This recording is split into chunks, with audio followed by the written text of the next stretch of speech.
lap at full throttle for 54% of your lap distance. You accelerate to speeds of 200 miles an hour down the long back straight. There are 2 DRS zones, and there is action everywhere. Turns 1 and 2, Kvyat, Vettel and Raikkonen coming a cropper. Liuzzi and Kobayashi in 2010 when Jenson Button won, they were out long before he took the checkered flag. And into turn 14, 7G under braking. Rosberg and Vettel showing how it was done there in 2014. Pirelli have brought the medium tyre, the soft tyre, and not the super soft. It's the ultra soft for this weekend. How will the tyres react to a warmer track temperature than we've had so far this weekend? There is a lot of stress being placed on these tyres.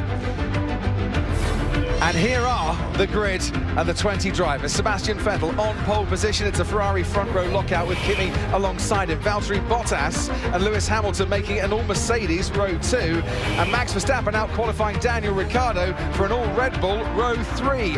Nico Hülkenberg for the 6th consecutive race starts 7th. Sergio Perez in Q3 for the first time this year is 8th. Carlos Sainz is the lead Renault. He has Romain Grosjean with the best ever start here for the Frenchman in 10th. Kevin Magnussen, Grosjean's teammate, starts 11th alongside Esteban Ocon for Force India. And then it's Fernando Alonso and Stoffel Van Dorn, the 2 McLaren drivers lining up side by side. Brendan Hartley out-qualifies his teammate Pierre Gasly. Sergei Sorokin is the lead Williams driver. Gasly last week was 5th on the grid in Bahrain. He's 17th on the grid this weekend. And it's an all-Sauber back row. Charles Leclerc ahead of Marcus Ericsson, who does take a 5-place grid penalty for ignoring double-waved yellows. It makes no difference. He was at the back anyway. That is the view from the front, Martin Brundle. For the last 2 Grand Prix here, Mercedes have won, Ferrari have come 2nd, Red Bull 3rd and 4th, and Ferrari 5th. It could happen today, but Mercedes are going to have to go some to do it. Well, I certainly hope it doesn't in many respects, and if it does, then it's a big mix-up along the way, because I think this is as close as we've seen for a long time, with 6 runners out there again who we think have a chance to win the Grand Prix to varying extents. But Lewis Hamilton going around in these much warmer conditions. We've got 39 Celsius on the track today compared to 15 for much of qualifying. Has taken a half a degree of front wing out, which is a lot on these cars. 3 holes, they unwind it. He's felt a lot more front grip, and it's always dangerous to start trying to feel a car on the outlap because you're not really fully attacking it. The rear is definitely the left rear is going to struggle today. Surprised that it'll be a 1-stop. Carlos Sainz was saying the same thing for Renault to you on the grid, Martin Brundle, that the rear tyres could suffer in these temperatures. So I listened to something like that and I think, is he sending that message out for Ferrari? I'm surprised it'll be a 1-stop. That's golden information there. So is it bluff, or is it information that's quite handy in the team? And Lewis is saying, look, I think this is we're going to start punishing this left rear, and that's because turn 1 is 270 degrees right-hander. Turn 13 onto the back straight, a long right-hander, and he thinks he's going to have enough front-end grip to start really punishing the rear tyres. Formation lap then can get underway. It is 2:10 on this Sunday afternoon here in Shanghai. The top 4 on the grid, all starting on the soft compound tyre. From Verstappen down to Grosjean in 10th, it's the ultra-soft tyre to start with. Then Kevin Magnussen starting 11th, down to Stoffel Van Dorn in 14th, with Ocon and Alonso in the middle on the soft compound tyre. Hartley going aggressive, ultra-soft at the start for him. Sorokin, the soft tyre. Gasly, the only one on the medium tyre, could go a very long way into this race. And then Stroll, Leclerc and Ericsson all on the soft tyre. We have a mix of strategies, a mix of compounds. This could be quite a complicated race today, Martin, until it all comes together in the last few laps. But the front 4 have given themselves as many options as they possibly can by using those soft tyres at the start. And as Christian Horner said to us, if Red Bull were confident enough to get through Q2 on the slightly slower tyre, they would have done so as well. They were forced onto these ultra softs in qualifying, and it's not the optimum tyre to start the race on. It will give them, because of the extra grip of the tyre, will give them 2-3 meters, maybe more, extra grip off the line down to the first corner. And of course the cars are only split up by 4 meters. Kimi Raikkonen then, the only man for the whole of last season and this season who hasn't gained a place on the opening lap. If that run continues today, can he play a support role to Sebastian Vettel? Is that what Ferrari will be asking of him? Well, he's already, unfortunately for him, and I think through no fault of his own, a long way behind Vettel in the World Championship. And I hope he doesn't end up playing the bridesmaid all year long. But I think he'll be hoping that a bit of that bad luck turns around and plays into his hands for once.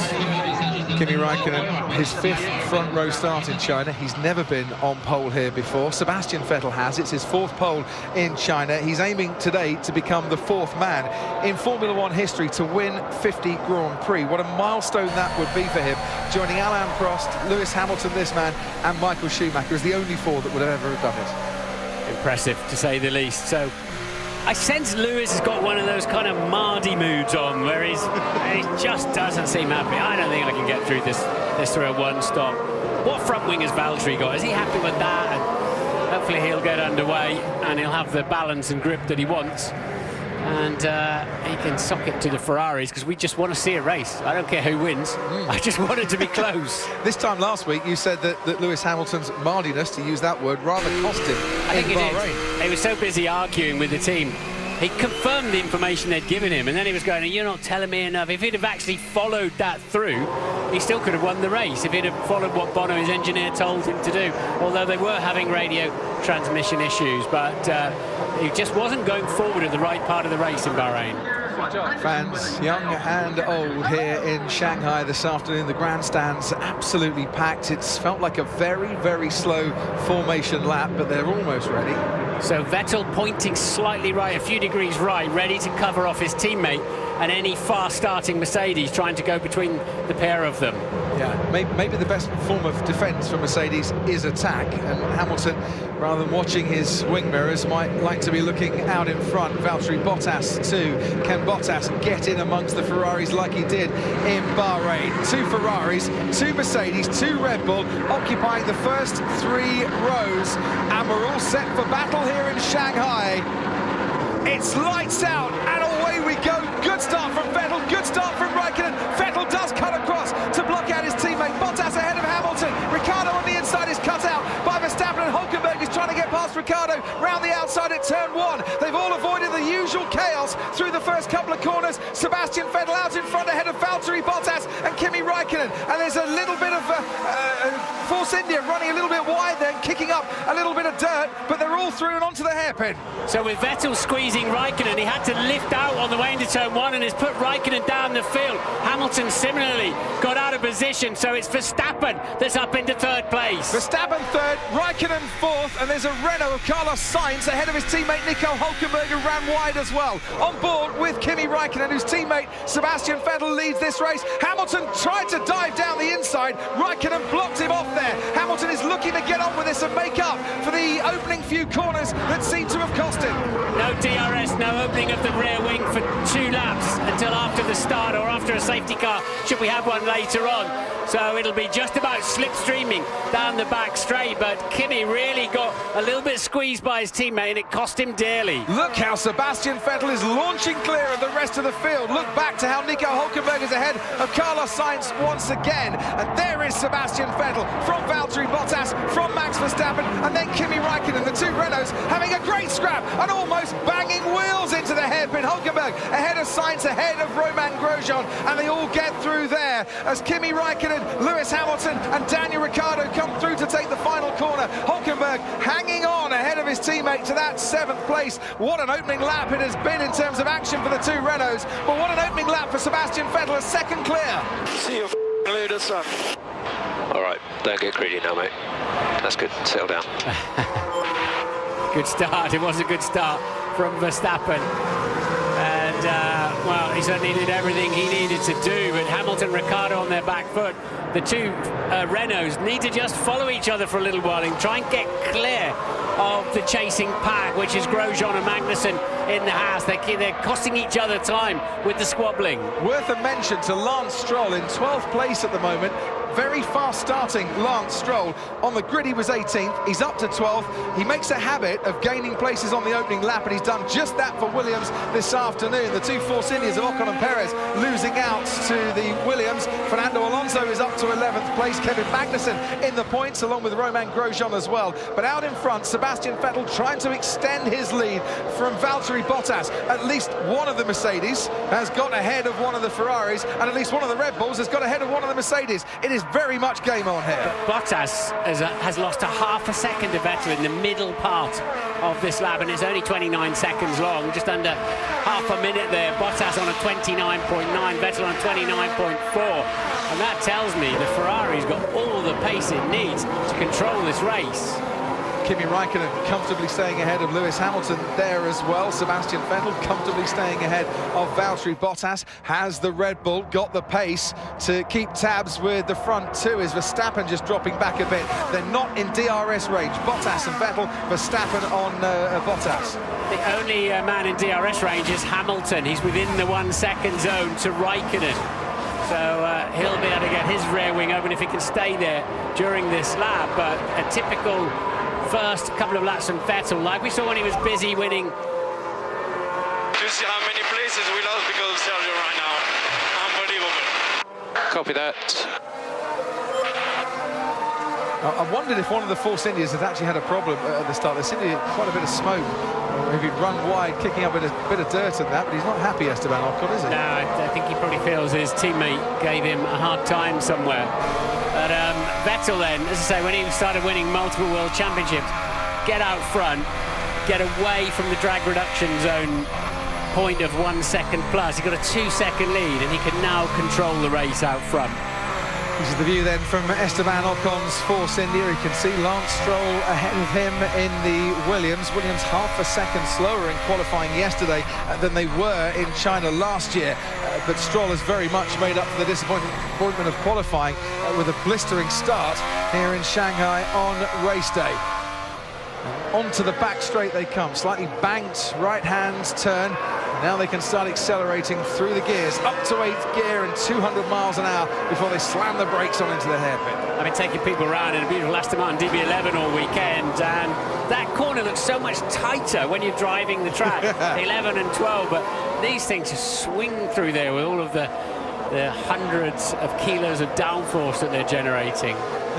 Stroll is very much hanging on to the rear of Fernando Alonso as well. Alonso has got a bit of DRS assistance as he tries to get to grips with Kevin Magnussen. Back on board with Esteban Ocon once again. Ocon was within DRS range of Lance Stroll, but Stroll, I think, had a bit of DRS as well, and it's everything remaining the same down that straight. I hate the end of that first corner that turns into turn 2 effectively. It's 270 degrees of turn 1, and then a nasty, you just slow and you go a little bit slower, and then the front won't stick and you slow a bit more. But some of the drivers really like it, and then the circuit really opens up a treat through the middle part.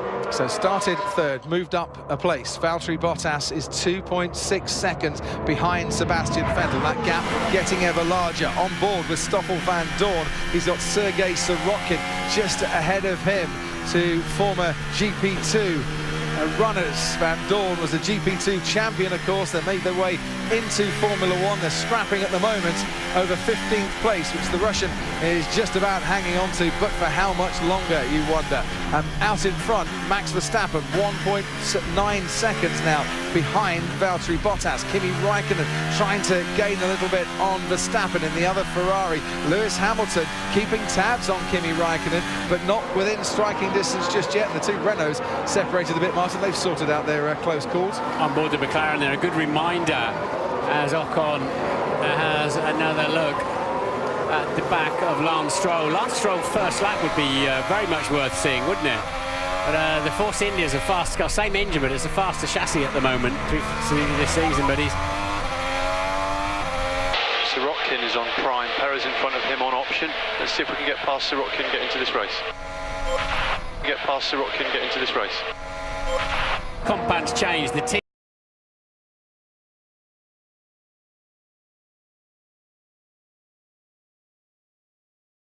talk about medium, soft and ultras like we do, unfortunately, so it gets a bit confusing.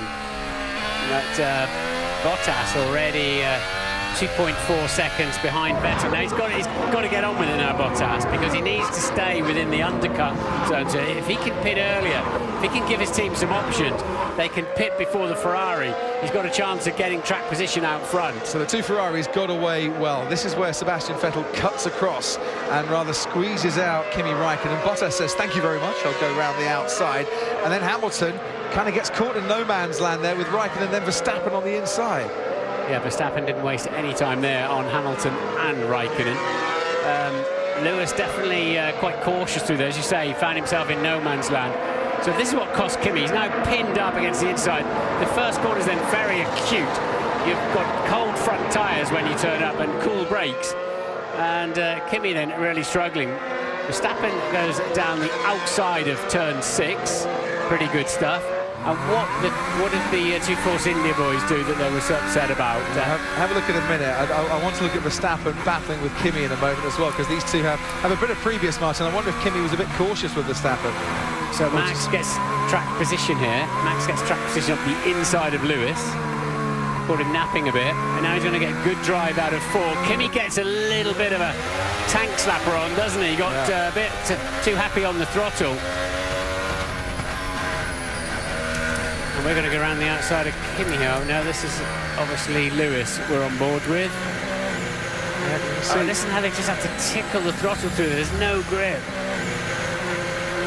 So Lewis is fancying a go around the outside of Kimi and loses a place to Verstappen now down this next straight. With Kimi getting that wobble on, now Max gets a run down the outside of the right-hand kink of turn 5, and braver on the brakes. It just goes clean around the outside of him. So this is Perez ahead of Ocon, and I see the McLaren of Alonso gets very close in with Perez. They actually touch, and that's the smoke that I saw. It was Perez that was running wide and kicking up a bit of dust. Stroll going around the outside of Ocon. I don't know what Esteban was so upset about there. He just lost. I think he lost a place off the grid, but. Where are they? Down in 13th and 14th. I thought the Force Indias would be stronger than that. Right, Ted, down to you. Well, down at Force India, Ocon is actually team radio. Guys, he's on the map. Okay, message received. So Ocon has taken the place back from Stroll for P12. So Kevin Magnussen feeling well, Magnussen is now ahead of Grosjean. Yeah. So that must be a swap going on there. I'm just thinking, for Daniel Ricciardo's strategy, it's not enough at the moment, is it? Stuck in P6 on the tyre that's not going to last many more laps, and not able to get past Hamilton. They need to do something different. Let's talk about strategy if we can then, Martin. Who wants to show their hand first? Who wants to push others into a territory that's slightly unknown? Who's got the bravery this afternoon? Ted's right. Ricciardo down in 6th. Red Bull have to try something from there. Almost nothing to lose. But Bottas is pegging the Ferrari out front now, so he's kept himself within the undercut zone. Come on, this lap 6. Grosjean not happy giving that place to Kevin Magnussen. Cast your mind back a week, and Kevin Magnussen wasn't overly happy that Romain Grosjean was ahead of him at times and felt he was rather ruining his race. Grosjean said all that's been sorted out. They might need to go back to the drawing board on the diplomatic negotiations. Yeah, the old debrief must be a bit tense between the two drivers at Haas. There's no love lost there at all. Grosjean's on an ultra-soft tyre, and Magnussen on the soft compound tyre. Magnussen being ahead of him is rather going to ruin Grosjean's race, you would have thought. Yeah, and his point was, look, we're not very far into this race, but you have to say Magnussen was all over the back of him. We'll see what happens now. So Magnussen's made about a half a second up on the first lap that he's been ahead of Grosjean. So it does rather support his claim. Let's go that he was being held up. Let's go down to the Red Bull pit wall. Christian Horner, what a start from Max Verstappen. No thoughts of Bahrain and being cautious after his clash with Lewis Hamilton last week. What a great move from the Dutchman. Yeah, absolutely. He got a very clean start. Good first lap, good move on Lewis and on Kimi, so good to see him running up there. What of Daniel Ricciardo, though? 6th place on the ultra-soft tyre, not where he would want to be. How early can you risk bringing him in, do you think? Well, his pace is looking reasonable at the moment, compared to the two cars ahead of him, so yeah, certainly no rush at this point in time. Any call in from the drivers, complaining front end, rear end, or anything like that? They're miraculously quiet, Martin. Okay.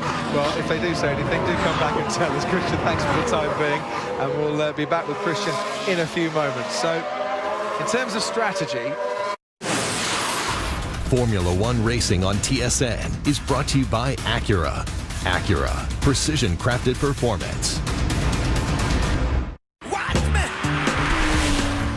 The same sport hybrid technology that drives the Acura NSX.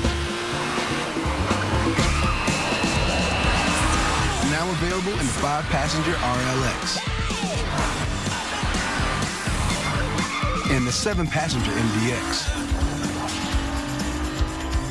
Sport hybrid, super handling, all-wheel drive. Super runs in the family.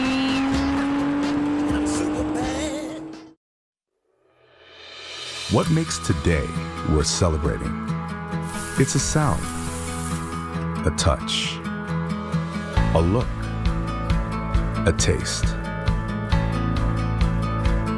It's time to fire up your senses.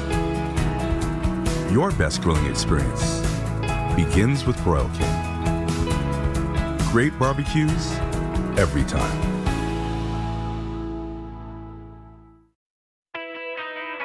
Steel Dealer Days are back this spring, featuring our newest line of Steel lithium-ion battery products. Pick your power, fuel, or battery, with battery trimmers starting at only $149.95.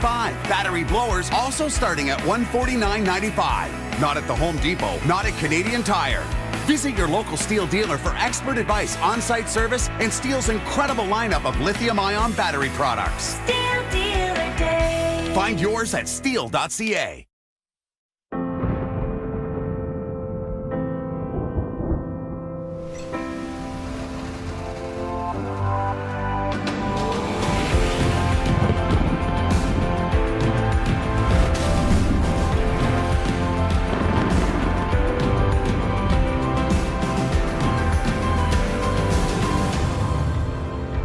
Go wherever your heart takes you. 4MATIC all-wheel drive. Sebastian Vettel staying at round about 2.5 seconds, which I suppose is Bottas protecting brake temperature, protecting tyre temperature as well.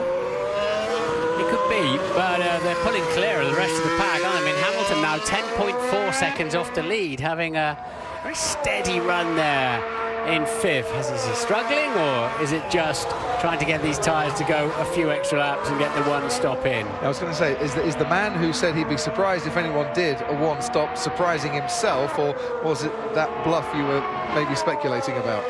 Well, we'll find out, won't we? But I don't know. Sorry to lose a place, guys. Kimi was quite aggressive. Yeah, no stress, Lewis. Just keep your head down, mate. It is one of those Lewis days, isn't it? He's not in the finest of moods. He does sound a touch down, I must admit. The man who came in with the most poles and the most wins. It never looked like getting pole yesterday in qualifying, and at the moment is a long, long way off the win as well. As for Raikkonen, he's kind of maintaining a gap to Max Verstappen as well, but they can afford to do that a bit, because of the top 5, only one of them on the ultra-soft tyre, Max Verstappen, should be coming in an awful lot sooner than the others. So the two leaders then, if we can call them that, are running in the mid to high 1 minute 38. Then the next pack, Verstappen, Raikkonen, Hamilton, Ricciardo, are all low 1 minute 39s, very, very close together.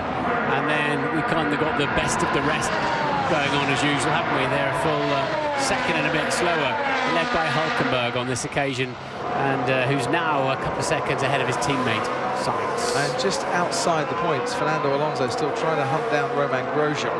He's kind of getting a little bit held up, I think, by Romain Grosjean. That's allowing Esteban Ocon in the Force India to gain on the two-time world champion. About 1.1 seconds between Ocon and Alonso. This man, Max Verstappen, is near enough 5 seconds behind Valtteri Bottas. Let's go down to Sky Race Control. Paul di Resta studying the undercut, which in the past has been a very handy tool indeed, Paul. It has been, but Bottas just hanging on in there, not allowing Vettel to stretch that margin. There is a big gap behind Ricciardo, obviously the Renaults where they are, but it's kind of, you just got to play it out and see exactly where he goes, and I think that's where Mercedes can probably play key with Hamilton to make sure Bottas makes an impact in Vettel. But there's a bit more to unfold, I think, over the next 5 or 6 laps when Red Bull are probably going to stop on this ultra soft as well. And Grosjean is calling in to his team at Haas saying, get off these ultra softs as soon as we can. Rears maybe starting to go a little bit on the softest compound tyre as Sebastian Vettel on lap 11 of this Chinese Grand Prix continues to lead. He has led every single lap of this race so far, and in 2018 he's now led 100 laps in total out of a possible 126. Taken the first 2 races of the season and looking in commanding form so far here in Shanghai on this Sunday afternoon. 100 laps out of 128 so far in this 2018 season for Sebastian Vettel. And what will it do for Ferrari's confidence to go back to Maranello, Martin, after the first 3 races of the season, having won all 3 of them as well? Well, they haven't won it yet, Crofty, but I think they'll be pretty pleased with themselves. Yeah. And they'll, you know, they got lucky. Vettel got lucky in the first race, but really, they've dominated these next 2, haven't they? Haven't they just? They're waiting at Force India for Esteban Ocon. Soft tyres going on to replace the softs that he started on. Ted, down to you. There was a little problem on the right rear, so this is the undercut Force India are trying. The Pink Panthers are going to try and spring a trap on Fernando Alonso. Let's see if McLaren respond. Fernando Alonso is trying to spring a trap on Romain Grosjean, and this time the old switcheroo at turn 6 rather than turn 14 might just have worked out, but Grosjean's got the inside line through turn 7 and just cuts him off. Nice battle emerging here between Grosjean and Alonso. Yeah, and Fernando knows it's going to be really dirty on the outside there. It's not anything to do with any kind of racing line. It's also thick end of 5G, 5 times the force of gravity. The lateral force is going through there. So if you suddenly get out on the discarded rubber, you're going straight off the racetrack. You can recover from there usually, but he knew that Grosjean was just fast enough to keep the racing line, and he just had to get out of the throttle. But this scrap's not going to help Fernando Alonso protect himself against Esteban Ocon, because the longer this goes on, the more chance Ocon is going to have, when Alonso pits, of getting ahead of the McLaren and maybe ahead of the Haas as well.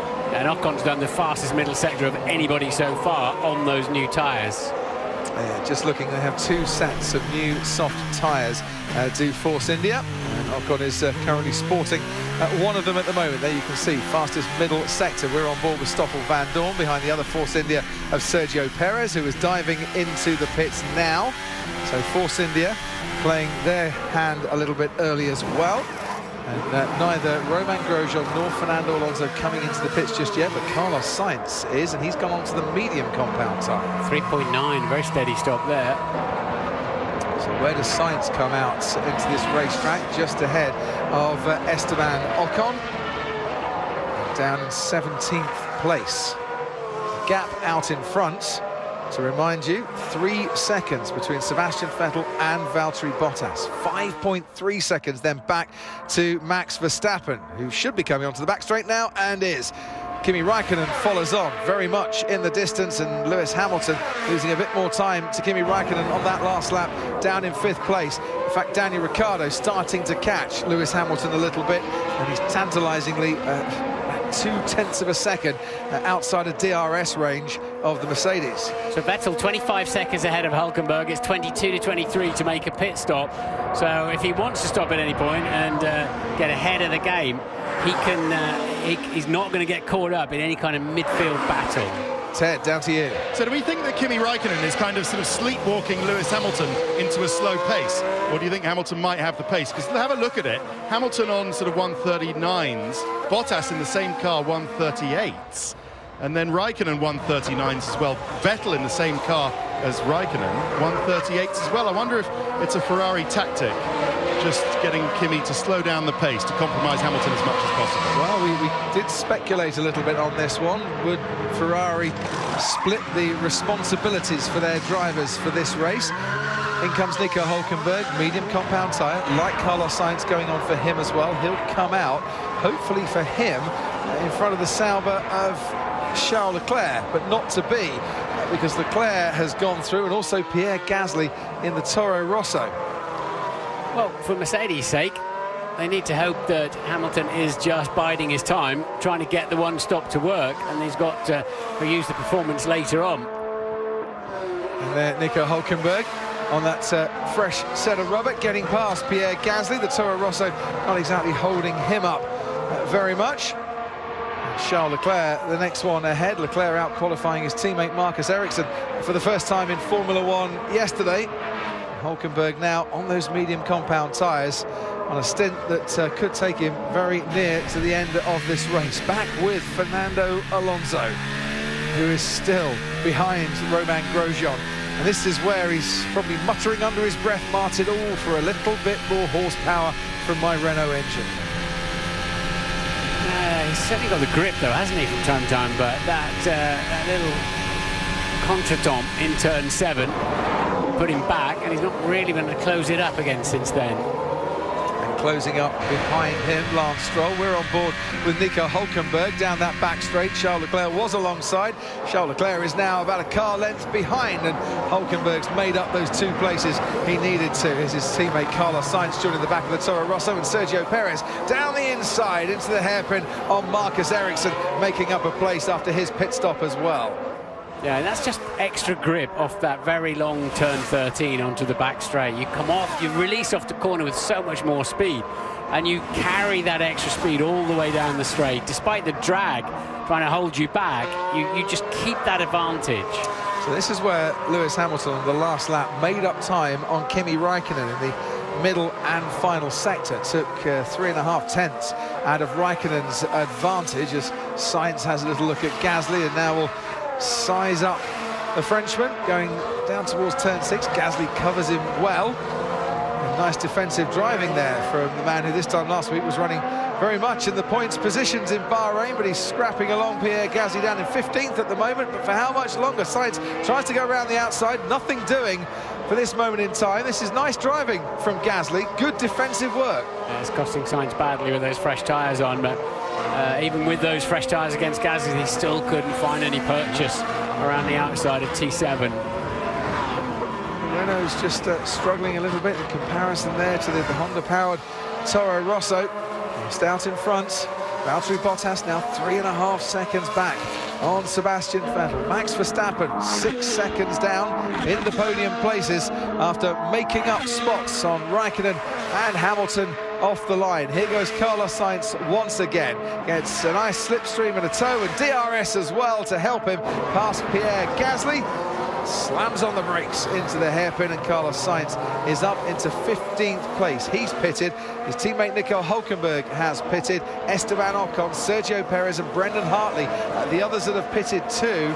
And on lap 16 now, that pit window might just start to open for some of the runners and riders a little further ahead. Vettel's got it covered at the front, hasn't he? I mean, he's 13 odd seconds ahead of Hamilton already. If he gets to more than 22, it doesn't matter what Hamilton does. He's a pit stop ahead of him. Absolutely.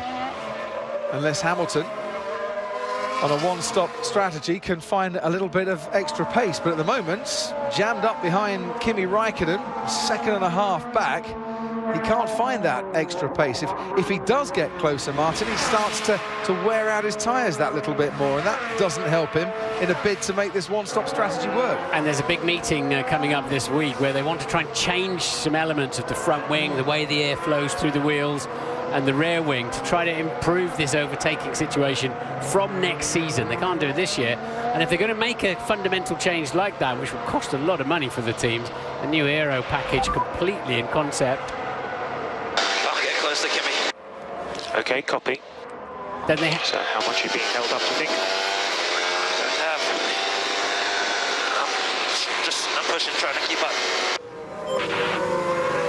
So maybe they're thinking of a 2-stop, but yes, and if they're going to make fundamental aero changes for next year to improve overtaking and following of other cars, that's DRS assisted and new tyre assisted, that one, then it's got to be in place by April the 30th. Yes, otherwise after that they need total unanimous agreement. A majority agreement will do before then.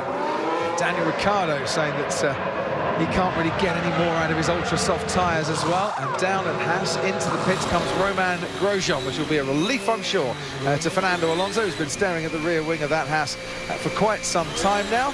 Grosjean will come out onto the track in roundabouts. Just trying to think, by Marcus Ericsson, around about 19th place. I sense the teams we've seen pit stopping so far, Crofty, they're a little bit more measured, the pit stops. Let's get all four wheels on and send it at the right time, rather than some magical new fastest stop, because they look, I don't know, maybe it's just in my head, but they look a little bit more deliberate, shall I say. Do you think that Charlie Whiting, the race director, has just appealed for a little bit of calm after the unsafe releases in Bahrain, in Australia and in Bahrain, and of course the accident to the Ferrari mechanic, Francisco Cigliani, who I'm sure is watching the race as his recovery continues back in Italy, and is probably very happy indeed with the way Ferrari are performing. Max Verstappen coming into the pits. Ted. And it's the medium tyre. So is this an experiment on a long middle stint for a two-stop, or is this an experiment for a one-stop? And it's exactly the same for Daniel Ricciardo on the same lap. So fantastic work. They more or less stacked the Red Bulls, didn't they? Putting both guys in and servicing them very quickly on the same lap. It's right outside our window, Ted. Ricciardo was approaching the pit box literally as Verstappen was leaving, and they knew they'd got just enough time, but that's a high-risk strategy, isn't it? if the first pit stop has a problem, you've ruined both your races out there with both cars. But if it comes off, there's the element of surprise there, and now Mercedes and Ferrari have got to react, Martin, not just to one car with the undercut, but to two. Great work. And it wasn't exactly slow stops either. 2.3 seconds Verstappen was in for. It did turn up like a London bus very shortly after the other one. Right. So what does that then do? What is the chain effect from Red Bull coming in and getting rid of those ultra-soft tyres? I get that with Ricciardo, but I'm surprised they did it with Verstappen as well. Mercedes are reacting, coming out into the pit lane. Box, box, box, box. Do the opposite to Raikkonen. Do the opposite to Raikkonen. So Raikkonen stays out. Hamilton does do the opposite and comes in for his pit stop. So this is now Mercedes reacting to the Red Bull undercut, but also trying the undercut themselves on Ferrari. The undercut where the car behind stops first, gets new rubber, gets a faster lap in and tries, before the man in front has chance to react, to jump a place in the pit stop. There goes the Red Bull. So there's a zero chance of rain today, and therefore they have to use two of the three compounds. And how is this looking? It's very tight. He just gets through ahead of the Haas, ahead of the traffic. Does Lewis Hamilton, and not just ahead of the Haas, but Daniel Ricciardo, Martin, as well. Right in there. Kevin Magnussen might just have helped out Lewis Hamilton a little bit there by being on the track ahead of that Red Bull. Yeah. Push hard now. Give it everything. Because they might think that Kimi Raikkonen is coming in as well, but there's no reaction yet from that Ferrari garage. The mechanics still sat on their chairs. Ricciardo has got past Magnussen on fresher rubber. Verstappen is flying through the first sector with a 26.1 here, currently in fourth place. But of course, after changing tyres, getting that extra grip, we're on board with Valtteri Bottas. So surely Mercedes will have to react with Bottas pretty soon. Box, box, box. Because Verstappen's flying out there. Sebastian Vettel goes through to start lap 20 of this Chinese Grand Prix.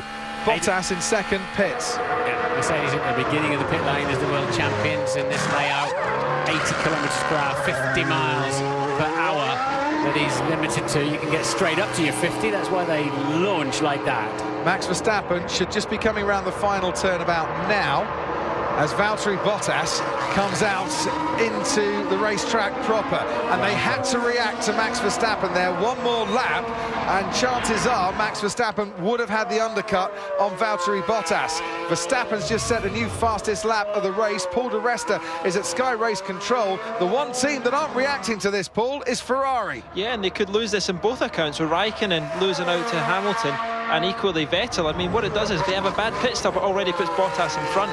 Mercedes have took this race to them, as have Red Bull, so Ferrari really tense at the moment sitting on that pit wall, and I would not like to be in their position should they lose out. Yeah, it's sometimes easier, Martin, to be the underdog rather than the one out in front. Because you've got nothing to lose. You know, right, Vettel had the pace, he had the track position. It's like, let's do something a little bit different and challenge them. And it is interesting that Ferrari haven't felt the need to, been panicked into, or realised, we'll find out which, they need to do in terms of pitting their cars. Meanwhile, we're watching Stroll, Van Dorn and Hulkenberg, 9th, 10th and 11th, and for the first time this season, Williams running in a points position. Ted, down to you. So Ferrari are reacting, and it has to be with Sebastian Vettel, because if they pit now and have a decent pit stop, then he's safe to Bottas. He is safe to Bottas, so let's watch it. Okay, Kimi Raikkonen, I agree with Paul, is looking at losing the place to Lewis Hamilton. That's a good stop. A bit tentative, I guess. They've had different procedures. Let's see where he turns out compared to Bottas. Right, so there's Kimi Raikkonen going through turn one. He's in the lead of this race. Here comes Valtteri Bottas. This is going to be so close. This is very tight indeed. Sebastian Vettel comes out. Bottas gets past Sebastian Vettel. The undercut has worked for Mercedes. Bottas ahead of the man that was leading this race. Ferrari left Sebastian Vettel out there, and it has cost him for the time being. And it looks like Hamilton might well do the same then with Raikkonen, who hasn't pitted yet. So you have to say Ferrari caught napping, because they're out of track position and they're on exactly the same tyre strategy, barring a lap or two to the end of the race. And now this race has suddenly swung and turned on its head somewhat. Here at the Chinese Grand Prix, we are on lap 21. The man out in front is Kimi Raikkonen. He hasn't pitted yet. Good job. The man we're riding on board with, whose race engineer Tony Ross is saying good job to, is Valtteri Bottas, who pitted ahead of Sebastian Vettel and is now ahead of Sebastian Vettel on the track. Max Verstappen runs in 4th place. Lewis Hamilton is now right behind Max Verstappen. There's about 3 seconds difference between those two cars. Daniel Ricciardo runs in 6th place, ahead of Kevin Magnussen and Fernando Alonso, whose teammate Stoffel Van Dorn is getting rather frustrated behind Lance Stroll, I'm sure. Mercedes have just come alive with both cars. They're just starting to apply pressure to the opposition, and these tyres are working very well for them, certainly on the outlap and the first flying lap. The race was just heading into a bit of a lull, wasn't it, Martin? But suddenly things have swung around very dramatically indeed. But we've been talking since the beginning of the show, and Ann Davison did a piece earlier on as well. So you need to stay in front of Vettel. And Davis is saying, you know, the undercut's so powerful. We've all been saying that fresh tyres are worth so much around this track. And Ferrari have given up track position. So Stoffel Van Dorn getting frustrated and now getting overtaken by Nico Hulkenberg. Van Dorn hasn't stopped yet. Hulkenberg has. And the Renault can now go and chase after Lance Stroll, who's still yet to make his pit stop, and we can head down to 10. I think the problem for Ferrari, Martin, was a slow pit stop and the fact that Bottas in that last sector was absolutely mighty, because when Vettel came in, he had a 23-second gap to Bottas, and the gap that you need, we all thought, was 22 seconds. So Ferrari thought they had it safe. That's why I thought they had it safe as well. But then it was a 2.8-second pit stop, wasn't it?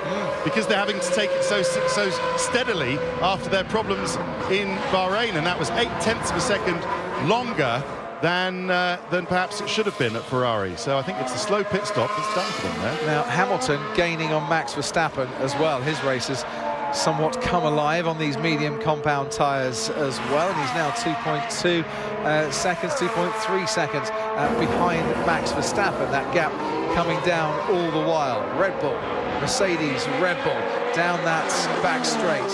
Kimi Raikkonen carries on out in front. What do they do with Kimi Raikkonen, Martin? Do they just run him as long as they possibly can? Keep going, Kimi. You never know, something might work in your favour. Well, they ought to be able to one stop from there on the tyres they've gone out on, didn't they? So I don't know what they can do with Kimi much. Hulkenberg on Stroll. That seemed fairly easy and should be. Because Lance Stroll. Closed captioning is brought to you by Kijiji, a brand new source for brand new cars. Search for the latest 2018 models on Kijiji. What kind of SUV is that? It's a new Buick Enclave. Fits up to 7 people. Or poodles. He's actually a Bernedoodle. We're home. Let's go. That really makes it easy to unload all those little maniacs. Sure does. Hey, honey, we should get one of those and have like a ton more kids. Love that. More kids. Wendy, is that a new SUV? A new Buick Enclave. Looks like everybody likes her new Enclave. Introducing the all-new Buick Enclave. Tomorrow's SUV for today's family. There's a viewing party for today's game next door, so I'm putting McCain wedges in the oven while I finish getting ready. As a surprise guest, I'm hoping this tasty snack gets me in the front door. Hey, I'm Natasha. I heard the game. Is there room for one more fan? I have McCain wedges. Yeah, come in.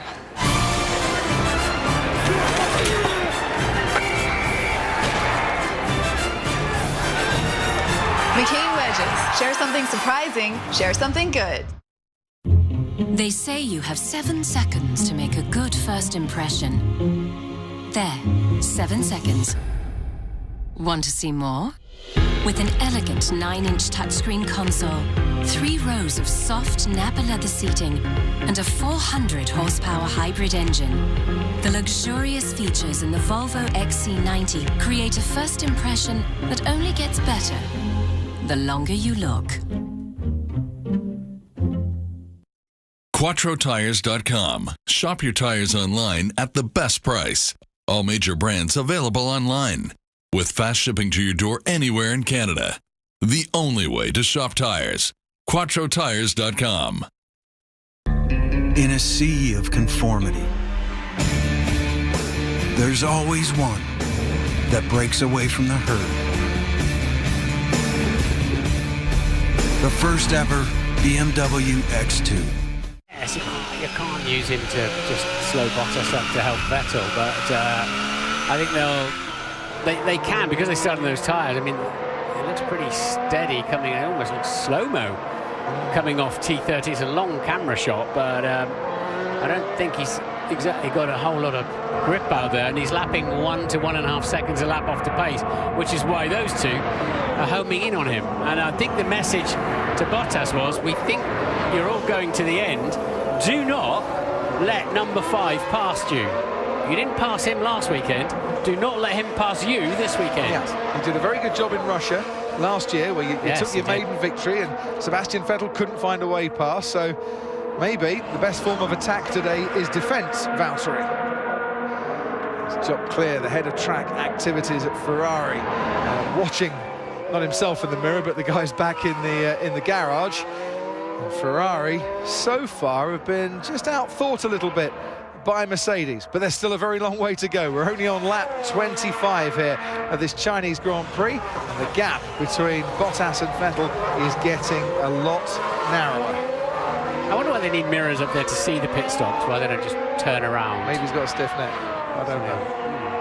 I saw them in the week, and I meant to ask, actually, but I will ask and let you know. Yes, mirror signal, and don't need to manoeuvre on that one. Ted, to you. Yeah, just quick one on Fernando Alonso, still hasn't stopped. He's been losing time in traffic, we understand, via the team radio, because at the moment, Ocon, having pitted earlier, is going to beat him after Alonso stops. And McLaren know that, and have asked Fernando, that they advise Fernando they want to extend this stint to try and get a gap to Ocon, because at the moment, McLaren's going to lose the place to the Force India, but Alonso's saying the front left tyre is almost finished. So what do you do if you're Valtteri Bottas here, Martin? You're suddenly going to find yourself like a rather lithe tuner amongst 2 very hungry sharks. Yes, well, it's his fellow countryman he's catching, who's leading the race, Kimi Raikkonen, but there's no love lost between them at all. There's been a bit of bodywork lost between them over the years. And he is now, it's going to get pinched between the 2 Ferraris. He's only really got to think about one now, hasn't he? About the one behind him, and he needs the widest Mercedes ever created. That was Stroll coming out of the pits. It's Van Dorn inching ahead inching ahead and not quite getting ahead, and Stroll coming back at him. This was a very, very tight indeed. Great car control so far, and then Van Dorn does rather run in, by the looks of it, on board there to Lance Stroll. Never had to. The curbs on the inside are rather high. The tyres vibrate and lose grip. It was a good manoeuvre there, and Van Dorn maintains the position. Kevin Magnussen has pitted. He's back out in 10th place in the points for Haas. And yeah, this squeeze is now being applied to Valtteri Bottas. Kimi's doing his thing. What was 4.8 seconds gap is now 0.8 seconds worth of a gap. But of course that now brings Valtteri Bottas into DRS range on the Ferrari. So what he needs to do is to try and get past Kimi as swiftly as he possibly can. Yeah, he's a lot faster, and that's a sort of a half-hearted one there. Yeah, he had a little bit more to lose on that occasion than the final lap in Bahrain, but he might need to be a bit more aggressive. A lot of vibrations there on Grosjean's. Yeah, he's obviously locked his front tyres at some point and got a flat spot, but it looks like he's going to take off like Dumbo the elephant, doesn't it, in terms of... Into turn one we go. Bottas round the outside on Kimi Raikkonen. Bottas will now have the inside line if he can just hang on there. Into turn three. Very nice indeed, but he hasn't got it completed just yet. Kimi Raikkonen going wide. Sebastian Vettel slots behind his teammate now as Valtteri Bottas takes the lead in the Chinese Grand Prix. For one half moment, Raikkonen tried to dive down the inside. That didn't work for him. Worked for Sebastian Vettel, who now makes up a place on Kimi and moves into second. And Bottas is still under pressure from a Ferrari, but it's Sebastian Vettel this time around. And he's wide through 7, which is going to compromise him a bit in 8, but good move from Bottas around the outside of turns 1 and 2. But it certainly put Vettel straight onto his tail, but Vettel's now in the turbulent air. I thought Raikkonen was going to come back up the inside of the Mercedes there, but then I think he realised he's got to get out of the way for his teammate. Yeah, I wonder if the order was, no, don't try and get past. We actually need Sebastian at this moment to have an attack on Valtteri Bottas, because you haven't pitted yet, Kimi. So Kimi loses the lead of this race. He's down in 3rd place now. Valtteri Bottas has clear air ahead of him in his 100th Grand Prix. He leads the Chinese Grand Prix. Sebastian Vettel has DRS, has a look, realises he's too far back. For the time being, will stay in 2nd place. With that DRS down the back straight, he can come off turn 13 anywhere near the back of the Mercedes and get a bit punchy on the brakes. It looks doable, doesn't it? So Bottas from Vettel, from Raikkonen, the top 3, as into turn 1 we go. DRS once again for Sebastian Vettel, and Kimi Raikkonen is coming into the pits. Ted. Yeah, and that's a pretty much disastrous strategy for him. He's going to be beaten now by Hamilton and both the Red Bulls. The one thing he's done is he's allowed Sebastian Vettel to close right up on Valtteri Bottas, but that is not why Kimi Raikkonen wants to go racing, I'm sure. Look at that. Was leading the race, Martin. Pits, now comes out in 6th. Is that why he gets up in the morning and goes in the gym? He certainly did look like he was used as a roadblock there.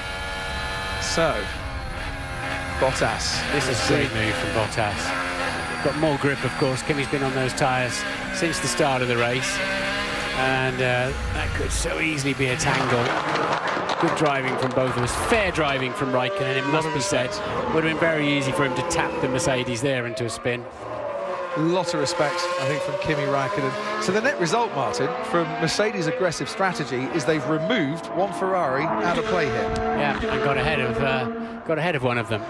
They might, in fact, got ahead of both of them with both their cars. They might still be under pressure for the remaining laps of this Grand Prix from Sebastian Vettel. And if they do need to stop again, then the undercut could work in Ferrari's favour. You never know. But they have taken one red car out of the equation. You mentioned it earlier on, when Bottas was ahead of Vettel at the Russian Grand Prix, he did not lose his head. He had a couple of squirmy moments with lock brakes and all that, but he showed last year he can cope with this kind of pressure. Somebody's Charles Leclerc been for a little joyride. Yeah, had a spin at the final corner yesterday, down at the first couple of corners. He's gone off into the gravel and he's depositing the stones back onto the track again. Charles was expected to be the wonder boy, wasn't he? But he's had a difficult... normally I'd expect he wouldn't get out of that, but it's obviously a bit baked and a bit crispy, and off he goes. Charles Leclerc, the first man to win GP3 and then F2, or GP2 F2 title. In a sea of conformity, there's always one that breaks away from the herd. The first ever BMW X2. At Canada Dry, we think you should take a moment every day to chill out with something you love to do. You're leaving me high at Canada Dry. I'm out of your head and I'm losing my mind. Because there's countless ways to find your chill. And with the crisp, clean taste of real ginger, we're glad to be one of them. Canada Dry. Canada Dry. Real ginger, real chill. This is the Jeep Grand Cherokee, the most luxurious vehicle in its class. It's also the most capable 4x4 in its class. So get in there, get out there, and play. Jeep Grand Cherokee, the most awarded SUV ever. Now experience the luxury of up to $5,000 in total discounts. The men's bobsled team is helping Bridgestone demonstrate how our Dueler Alenza Plus tires give you all-season performance for up to 130,000 kilometers. They're engineered to handle wet roads with precision. Just like the pros, right? Yeah, less talking, more leaning. Right. I never dreamed that I'd meet somebody like you. No, I don't wanna fall in love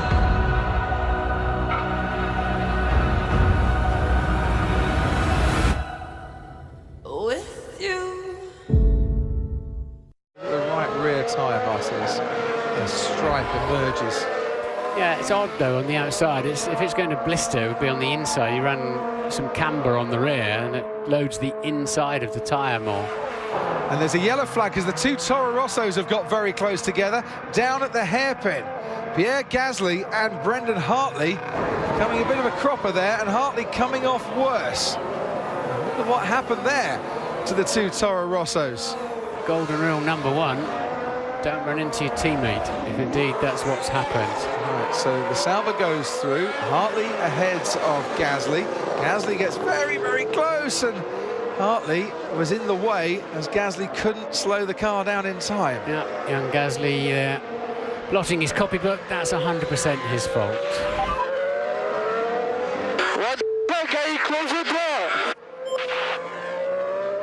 Well, Pierre, the door's got to be open before you can close it. Wasn't even slightly ajar? Ajar it was, but this is, I think, for... No, that's not an overtaking move. That's... I'm going to have to give that 100% to young Pierre, I'm afraid. Finding life a lot tougher than it was in Bahrain 7 days ago, Pierre Gasly. I mean, there's a point where you take your eyes off the mirror and focus on the end of the braking zone. You're doing 200 miles an hour into that braking zone there, braking in 90 metres before the corner, and from 315, 320 kph into there to keep it all metric. And there's a point where you stop looking in your mirrors because you know you're not under attack and start focusing on the apex. On board with Sebastian Vettel then, round about second behind Valtteri Bottas. Kevin Magnussen closing in to within half a second of Carlos Sainz, less than half a second on Carlos Sainz. Bottas into the hairpin. Vettel is there, but he just isn't quite in touching distance, and I just wonder, there's a lot of debris down there, Martin, into that hairpin. Does that need sweeping away? Well, the cars will sweep it away, but it's a great chance of... Yeah, I think we need a safety car. There's too many debris. And a safety car is exactly what they have got, which I wonder if means people are going to dive into the pits, and one of the Red Bulls has dived into the pits. It's Max Verstappen, who did a brilliant job to get past the Toro Rosso on the run into the pit lane as well. Ted, down to you. Yeah, right in front of me, so he's going to put the soft tyres on, and this is a gift for anybody who's worried about getting to the end on those white stripe medium tyres. And it's a double stack for Red Bull, because in comes Ricciardo as well. And I wonder, Crofty, if it'll be a gift for Valtteri Bottas as well, with that worrying line of blisters or whatever they were on his right front tyre. Let's see what Mercedes and Ferrari do. But the safety car came out at the wrong time for them, Ted. They couldn't get in the pits, some of them. But Red Bull very much took advantage. Paul di Resta at Sky Race Control. Yeah, Red Bull definitely not sleeping on that pit wall. Why did Mercedes not pull Hamilton in? And equally, Raikkonen being that far behind, why not stick him in the softer tyre? They've really been caught out here, and Red Bull thinking well ahead of the game here. And I think that soft tyre, when you get released here, there's nothing you're going to do to be able to stop them, because they're going to have so much more grip. And obviously that advantage they've got, they're already behind the safety car, so Red Bull will queue up in front. In comes Nico Hülkenberg as well. That is Valtteri Bottas's partner, his wife Amelia, concerned, and maybe she has reason for concern, Martin. Indeed, but of course track position. Some teams might think track position means more to me than a fresh set of tyres at this point, given the issues of following, sort of, say, through turn 13. But again, Red Bull, I think with nothing to lose, let's just roll those dice. And that, Christian Horner, is sometimes a nice position to be in, because some are damned if they do, damned if they don't. You have nothing to lose, and at the moment, looks like you might not be damned at all. Yeah, we've taken a more aggressive route with this safety car. The guys have done 2 great double stops in the pit lane today, so it should make an exciting, last part of the race. Take us through, if you can, Christian, the procedure there. When did you guys make that call, and where were your cars on the track when you made that call? They were about exiting turn 14, the lead car, so pretty last minute.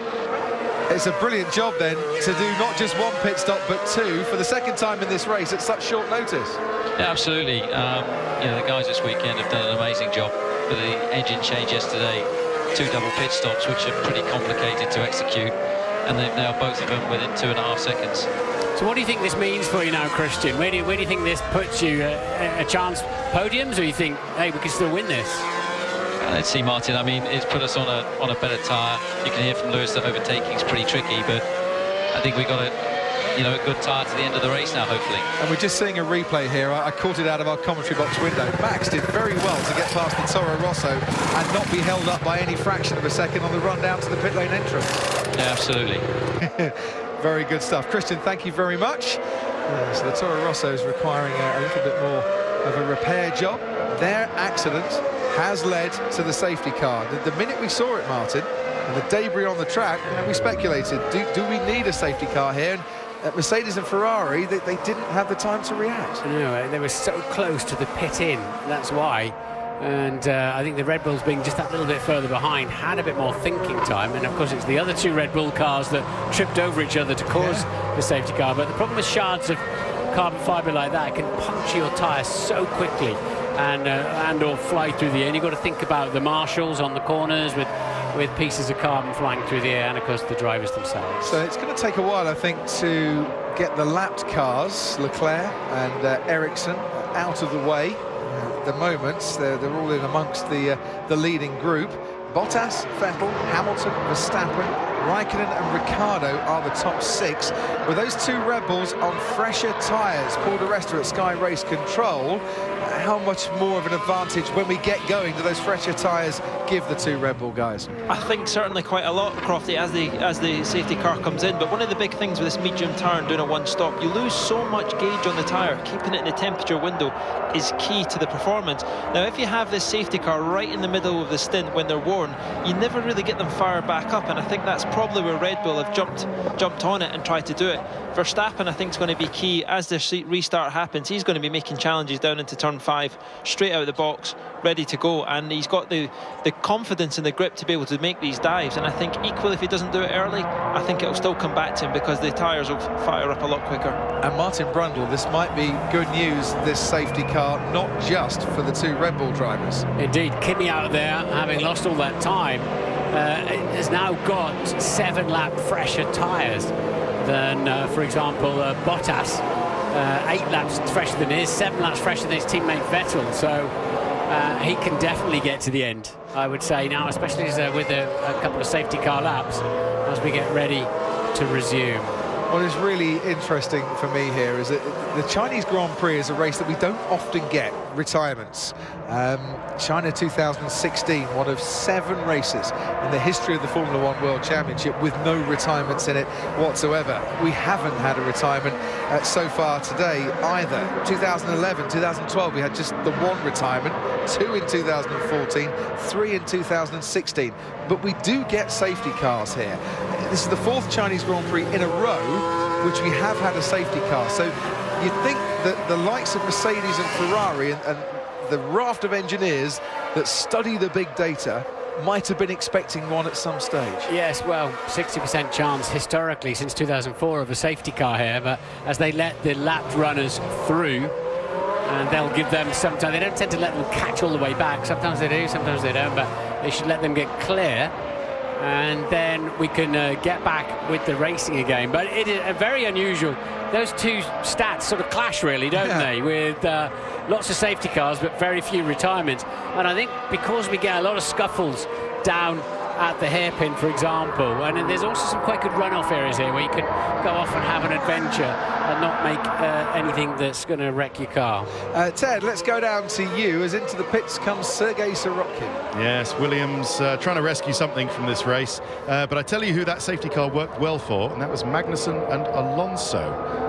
So not so good for the Force Indias, actually. Ocon and Perez have stopped again under the safety car. Yes, they will have fresh tyres, but as far as Ocon goes, he was fighting with Alonso early on, but now they'll have exactly the same fresh tyres as each other. Just confirm that you received this message. Lapped cars may now overtake. Yeah, but there's no lap cars behind me, is there? Okay, good point. Sometimes you can just have a bit too much detail in life, and Kevin Magnussen is not a man who wanted that detail whatsoever. So the lap cars are about a third of a lap ahead now. No sign of them switching the safety car lights off to restart the race. Hopefully we're not going to wait for them to catch up. Looks like we might be. Yeah, so we've probably got at least one more lap here. George Russell, GP3 champion, and you can follow his action on Sky Sports F1 in the F2 series this season. Watching on from the Mercedes garage. It's a Mercedes car that is out in front at the moment. Francis super cold. Tyre temperatures on the mind of Lewis Hamilton. Valtteri Bottas leading the race. The car out in front is a Mercedes. It's the safety car, which this season, Martin, can go roughly 7 seconds a lap quicker. But is it going quickly enough for the Formula One cars? It doesn't look it, does it? It looks pretty steady out there. Now, they have to remember, safety car is in the... Closed captioning is brought to you by Acura. Acura, precision crafted performance.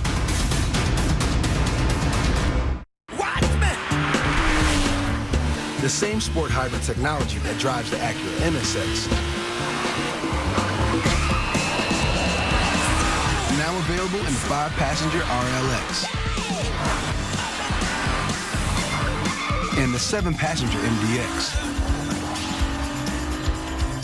Sport hybrid, super handling, all-wheel drive. Super runs in the family.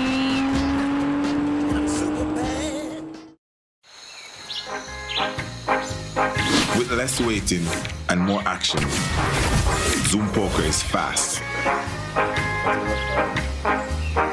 Play Zoom, the Usain Bolt edition, only at PokerStars.net. In a sea of conformity, there's always one that breaks away from the herd. The first ever BMW X2.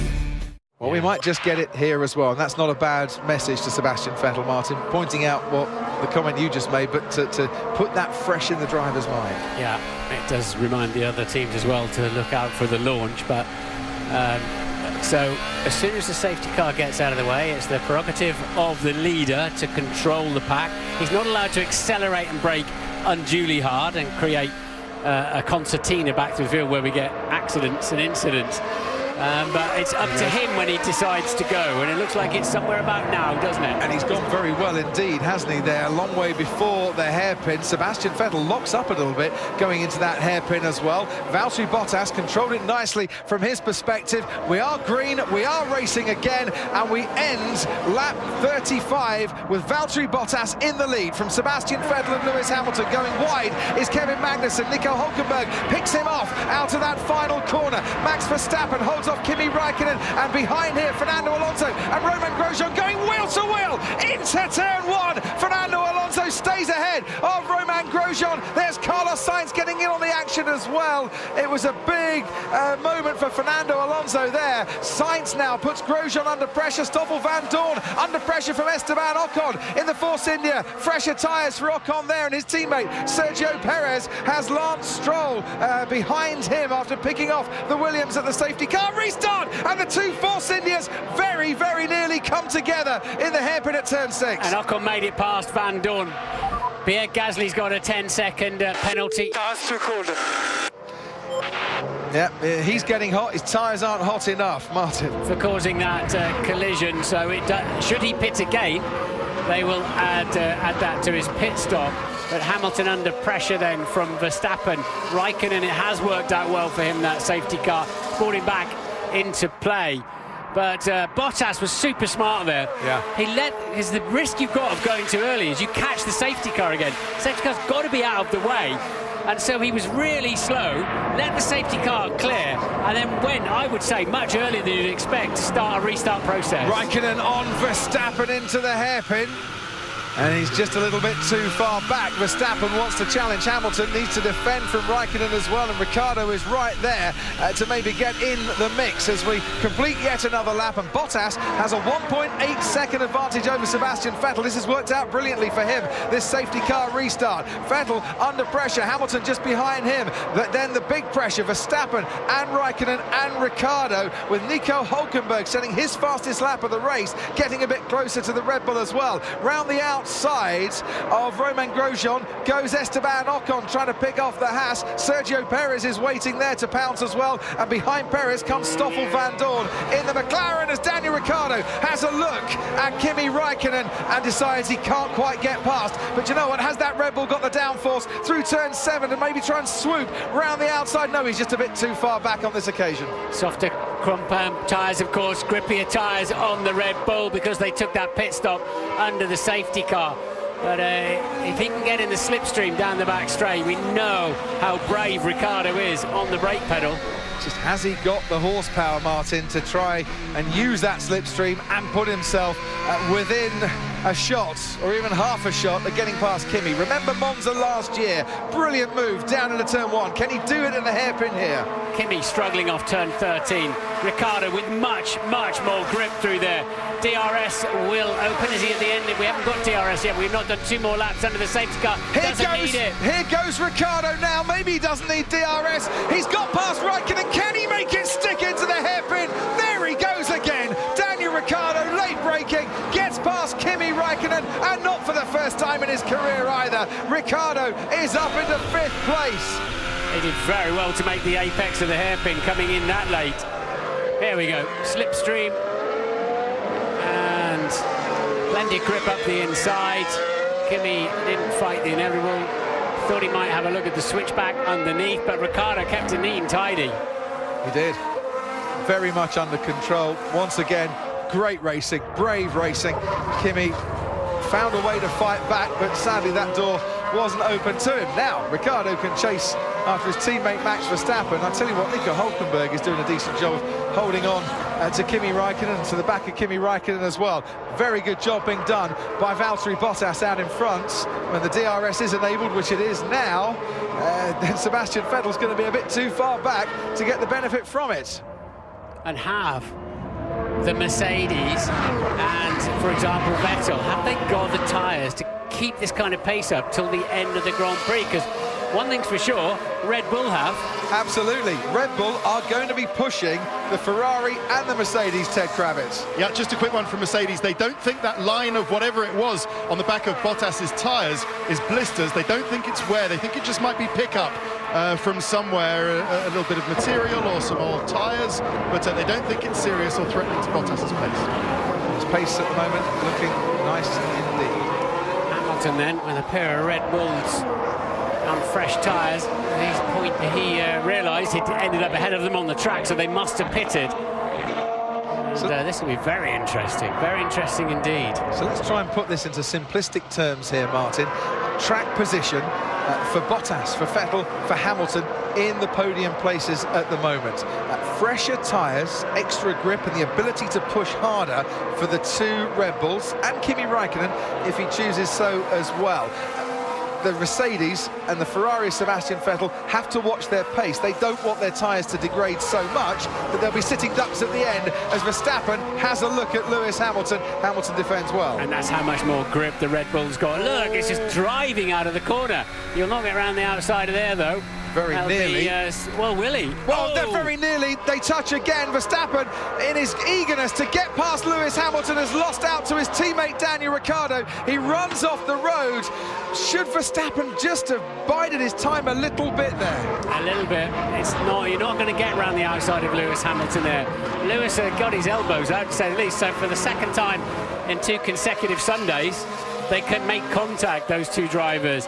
Has it damaged the car of Verstappen? But it's now released Ricciardo to be the man that has another go at Hamilton. Hamilton does not have the grip to fight those Red Bull. They pitted on lap 31 and they're on softer tyres. He pitted on lap 18.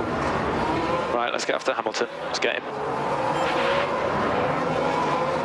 They have Verstappen ahead of Raikkonen. That running wide by Verstappen has brought Raikkonen back to him again, and we can have a little look at exactly what happened. I think these two have shook hands. They've made up after Bahrain, but it's clear that Lewis Hamilton was not going to yield that place at all. Did he give him enough room? He didn't give him any room, but I don't think he's entitled or required to. Let's have a look. So basically, turn 7 was over. Max has backed out for turn 7, look. And then he thinks, right, well, I've got a chance now in the little short run up to 8. And that little short run was suddenly full of Mercedes. Now here comes Daniel Ricciardo on Lewis Hamilton. Paul di Resta at Sky Race Control. We'll keep an eye on this battle. What's news for you? Yeah, I was just going to say, Crofty, probably the right Red Bull to put the chase on and make these moves. We know Danny Rick's the best overtaker in the paddock at the moment, and I think he's really going to make Mercedes tense now, because they know he's made a move on Raikkonen. He's got the speed with DRS assistance now. I think Lewis is just outside Vettel as well.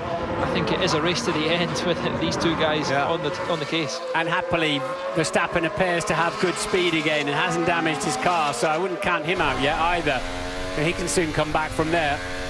So that's the view that Lewis Hamilton will have looking in his wing mirrors, and he'll see there the Red Bull is within touching distance if he puts one little foot wrong. Gaining down that back straight. Ricciardo goes for it from a long way back. This would be sensational if he makes it. And do you know what? He has made it. Daniel Ricciardo came from absolutely nowhere and deserves not only a round of applause, but a standing ovation from that garage. He is up into the podium places. There's no stopping him at times. Lewis will not enjoy watching that. Nice job, mate. Let's keep pushing. That was easy. No, it's not, is it? Not Gianpaolo on that one, but yeah, that was just extraordinary, wasn't it? I mean, it just looked not even remotely possible, and that's what Lewis obviously thought. Absolutely. If he's going to do this, he might as well pull rabbits out of his hat at the same time. That is magic from Daniel Ricciardo. Lewis saw him coming as well eventually, so good driving from him, but that was incredible. I mean, and he didn't lock a wheel, because as soon as you start putting steering angle in to move to the right of another car or left, if that's the case, it's so easy to lock a wheel. You get weight transfer across the front, and it's so easy to snatch a wheel. So he's got a lovely feel on the brake pedal as Ricciardo, and a belief that it'll stick. All right, next one's Vettel. Let's get him. And that one was personal. Yes. From Simon Rennie. Yeah, go get the one that left us and went to Ferrari, because we'd like to have him this afternoon. Ricciardo could win this race yet. 15 laps to go, and he's got the grip, he's got the tyres, and he's got the touch. Yeah.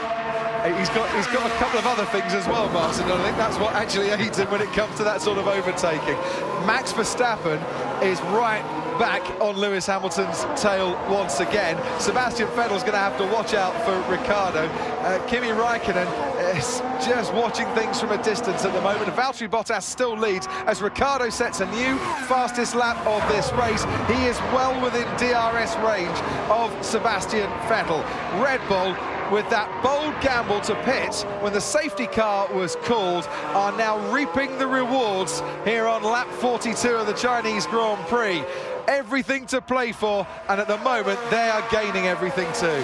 He's a racing burglar, isn't he, Ricciardo? He's always stealing races. Can he steal this one? And down the inside goes Max Verstappen on Lewis Hamilton. He's been caught by Red Bull again, and he didn't have the grip to defend. And Verstappen, after running wide 3 laps ago, has caught the Mercedes and now passed him. Hamilton down into 5th, Verstappen up to 4th. Left the door open, and the young Dutchman drove clean through it. And then, I mean, we saw Lewis down into turn 7 after that. He was really struggling to keep the racing line in the Mercedes. So, Valtteri Bottas leads. Sebastian Vettel did lead, is currently 2nd. Daniel Ricciardo at one stage looked well out of this race. This is close. He's much closer than he was to Hamilton. Well, I think he's got the slipstream. He's going, and Sebastian Vettel is gone. Daniel Ricciardo is up into 2nd place, and that one was the easier move. Red Bull make it stick against Ferrari, and the Ferrari did not have the pace to defend against Ricciardo. You said he could win this race, Martin. Give it a couple more laps, he could be in the lead. Yeah. As well, we talked about it, didn't we, under the safety car, the amount of extra grip they're going to have, and it's giving him, forget straight line speed, he's coming off the corners so fast that it puts him in play at the end, and then he's got the front tyre grip on the brakes as well. And Hamilton is now under pressure from Kimi Raikkonen, who's kind of bided his time a little bit here. And Hamilton, who was running in the podium places, could find himself 6th in a few moments' time. Well done, mate. Easy pickings. Guys, we should have had these new tyres. That is a call that I'm sure will be repeated at the debrief, Martin. Were Mercedes in a position when the safety car came out to pit in the way that Red Bull did? Yeah, we'd have to look at the exact geography of exactly where the cars were when it was called, but Red Bull had a little bit more thinking time, and wow, did they make good use of it. Ted, down to you. I'm just looking down to Mercedes. Closed captioning is brought to you by CIL Golf Green Lawn Care Products for a greener lawn faster.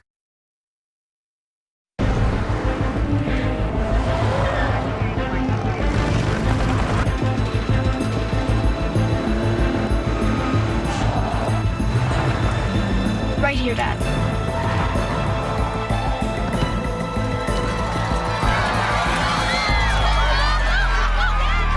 The Infiniti QX60. Impressive performance and seating for 7. Lease the 2018 Infiniti QX60 from $548 a month for 48 months. On for a limited time. Infiniti. Empower the drive. A fire station is a lot like a home with a really big family. And chores. Lots of chores. Everything has to run smoothly and be spotless. And that can be a tough job. It's why we count on the strength of a Tiger. Royale Tiger Towel is strong. Real strong. Even when wet, it'll clean this pan without falling apart. With Tiger Towel, messes don't stand a chance. Tiger Strong, Royale Tiger Towel. Bathroom tissue, facial tissue, paper towels. There's a Royale for every room. Saw a total gap and then saw a Ferrari in his way. He could not avoid that Ferrari should he have gone for the move in the first place. No, I don't think it was an opportunity. It was a day late and a dollar short before he stuck his nose in there. No, you locked up and then just turned in very sharp. I don't think I need to say anything here. He was struggling to get the nose into the corner. I think that's what Max registered, that he was... No, I'm afraid you've got to give that to Max as the fault, as the blame. That's put Hamilton back up Well, it's put Hamilton down because he had to take evasive action and go round to the left. It's put Kimi Räikkönen back up into the podium places. Valtteri Bottas, meanwhile, under pressure from Ricciardo once again. The stewards are looking at that collision between Sebastian Vettel and Max Verstappen. Look at this for the lead. 0.4 of a second. Forget the time. It is down to a few car lengths as they cross the line to start lap 45 of 56 here in Shanghai. This race has come alive, and Red Bull have made it come alive. We have seen the brilliance of Max Verstappen. We have seen maybe too much inexperience, too much from Max Verstappen in terms of a lack of caution, but from his teammate Daniel Ricciardo, he hasn't put a foot wrong yet. That right rear of Bottas looks even worse now. Here we go. Bottas covers it off, but he can't cover it off totally. Ricciardo somehow finds a gap there, and Valtteri Bottas gave him enough respect and enough room, and he squeezed through Daniel Ricciardo to take the lead at the Chinese Grand Prix. He's gone from 6th to 1st. Surely there wasn't any room. Oh, yes, there was. I think he thought at the beginning, no, oh no, he's covered me, he's covered me. Actually, do you know what? He hasn't. Go on. Get it, Carol. Get it. Woo! That could be hero and zero stuff in there, but he made it stick. Well done, Daniel Ricciardo. Here we go. T5 into the braking zone of 6. Yeah, you could try that, but I'm coming through anyway. And in fact, I can't even stop, so I've got to come through.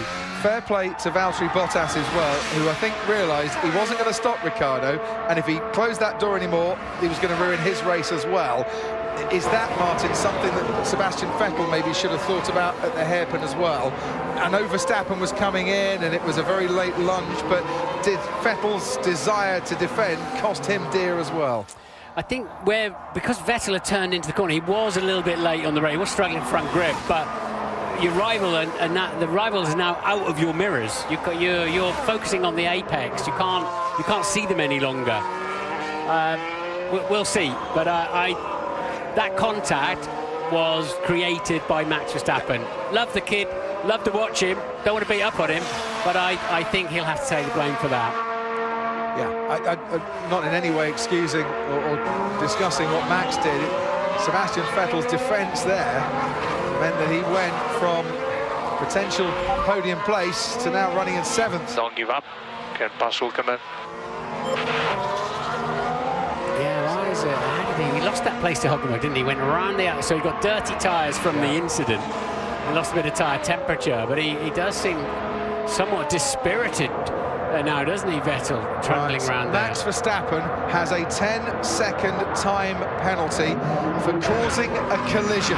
Now that will be added to his race time at the end of this race. If this race was to end now, plus 18, Verstappen would finish behind Fernando Alonso in 10th place, or in 9th place, I should say. So he's got a 10-second penalty coming his way. The stewards have handed the blame to Max Verstappen. And as you know from what I said, I'm not surprised. I understand why he saw what he thought was unfolding in front of him was the Ferrari was going to go wide. Vettel obviously got off the brake pedal, found some front grip, and the car rotated, and they met in the middle. Here we are again. Verstappen late decides to go for it.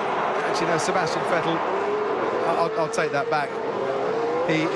He didn't excessively defend that, I don't think. Yeah, he was turning the corner. I mean, the overtaking phase was over into that corner on that particular moment in history. Now, Verstappen is now on the tail of Lewis Hamilton. If you're Lewis Hamilton, what do? You know what's coming. Verstappen's not going to change his aggressive style. It works so well for him at times, it doesn't always come off.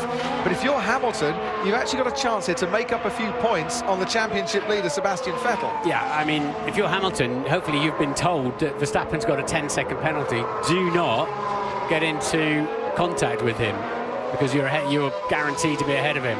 Well, 9 laps to go. Is he guaranteed to be 10 seconds ahead of him if his tyres fade? So Red Bull leading in Formula One for the first time in 2018. So Verstappen has 10-second penalty to be added at the end of the race. I'll keep you posted on gap.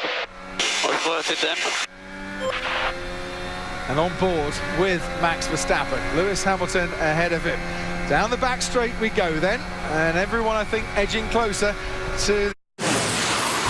Formula One racing on TSN is brought to you by Acura. Acura, precision crafted performance. The same sport hybrid technology that drives the Acura MSX. Now available in the 5-passenger RLX. And the 7-passenger MDX. Sport hybrid, super handling, all-wheel drive. Super runs in the family. The men's bobsled team is helping Bridgestone demonstrate how our tires come through in the clutch. Hang on, left! Bridgestone's Dueler Alenza Plus tires give you all-season performance for up to 130,000 kilometers. Right! They're engineered to handle wet conditions with precision. Just like the pros, right? Tim, I don't need a backseat driver. Right. Oops. Did it again. Less talking, more leaning. I got it.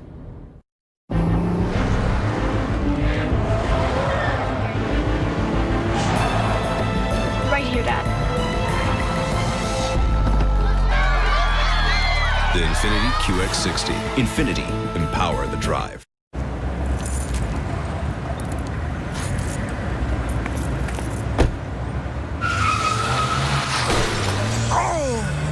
Fix Auto, the first word that should come to mind after an accident.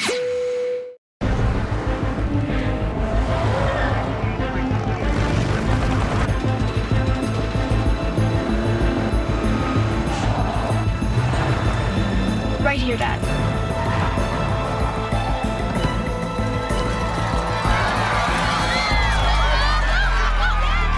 The Infiniti QX60. Impressive performance and seating for 7. Lease the 2018 Infiniti QX60 from $548 a month for 48 months. On for a limited time. Infiniti, empower the drive. Safety car. Yeah, we're on a good tyre though, to get to the end, so not too worried about that. And it is an incredible story, Christian, isn't it, for a man who was 2 minutes away from not being able to qualify for this Grand Prix, and he's currently leading it. Yeah, but there's still 7 or 8 laps to go, so not counting any chickens. Okay. Thanks a lot, Christian. Kimi Räikkönen catching Valtteri Bottas. Second and third. Verstappen not that far behind them, but he has got his 10-second penalty to add. So can Räikkönen do something now? Räikkönen, of course, had that nice pit stop on lap 27. Bottas on lap 19. There's got to be a good chance Räikkönen can steal second place here. And that would be absolutely magnificent for Kimi, who, because of his long first stint on the soft compound tyres, had seen go from the top 2 and leading at one stage to 6th after the first round of pit stops, and doing the right thing for his team and the wrong thing for him at that time, but it swung back again to Kimi Räikkönen. We've been watching the Demolition Derby at the front, Crofty. Let's just have a look down. Hülkenberg's having a fine afternoon in 6th ahead of Vettel. Alonso in the points again for McLaren. Sainz in the second, Renault. Magnussen just in the points as well, being chased down by 2 Force Indias. So some great driving through the field. And at the moment, Verstappen, for example, is 11 seconds ahead of Vettel, so he's net ahead of them even after his penalty. He's just got to somehow try and clear Hülkenberg and Hamilton in these closing laps to maintain his 4th place. And there is Kimi Räikkönen on Valtteri Bottas. In his 100th Grand Prix, Bottas was leading and was looking good, and the safety car has rather turned things around for him. Kimi Räikkönen on fresher tyres. Bottas has got to defend in the way that he did against Sebastian Vettel, against the other Ferrari here. 6 laps remaining, and time is running out, but there is enough time for Kimi Räikkönen to try and get up into second place. Out in front, Ricciardo still stretching his advantage behind Raikkonen. Verstappen closing in on the Finn as he bids to put a bit more of a distance between himself and Hamilton and Hülkenberg and Vettel, with that 10-second penalty for causing a collision coming his way at the end of the race. Down towards the hairpin we go. DRS for Kimi Raikkonen. He's a bit too far back to make a move on this occasion, but he closes right up to the Mercedes, who have never gone, remember, 3 races in this turbo hybrid era without winning a Grand Prix. And as it stands at the moment, they look like they're going to start the opening races of this season without a victory. Didn't happen in Australia, didn't happen in Bahrain, it's not happening here in China today either. Raikkonen has a little look into turn 1, nothing doing on this occasion. So Bottas has just done a personal best, but Raikkonen was still 0.3 faster than him. He was, and there's the sector comparisons. That's the washout you get when you're following another car closely. We just saw the front of the Ferrari, they're just washing across the track, understeer it's called. But of course, when you're on those fresher tyres, you've got so much more braking potential as well. Not that did him much good in turn 6 because he missed the racing line. Yeah, but outbraked himself a little bit there, and it cost him quite a bit of distance. Oh, I feel like we could all take a big deep breath now after the last few laps, but Max Verstappen will be kicking himself for the trip across the gravel with Hamilton and because, you know, he could have been winning this race as well.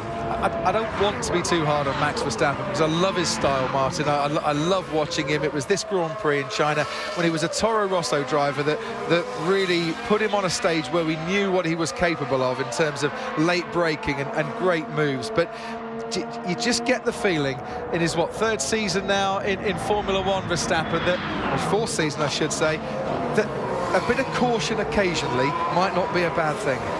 But to finish first you must finish and intact. And he needs his percentages. His percentage game is not quite right, is it? Taking too many risks. And these are hard races. You're not going to put a move around the outside of Hamilton in a fast corner and expect to get away with it too easily, or come at a full-time world champion like Vettel and expect him to just jump out of the way. Yeah, you're never going to win a game of poker going all in at every hand. Yeah. And sometimes with Verstappen, good analogy, you get the feeling that it's all in or nothing. Ted, to you. I'm down at a very, very angry Ferrari garage. Actually, well, garage can't be angry, can it? The people inside it, the people inside it are literally very angry. With they fury. are. No, they're absolutely furious. And it seems that Vettel's just dropping pace already, isn't he? Yeah. He's actually slower than Hülkenberg, the Renault in front of him, every lap. He's been caught by Alonso, you know. Yeah. It seems that in recovering from that, maybe he's just worn those rear tyres. I think his rear tyres are gone.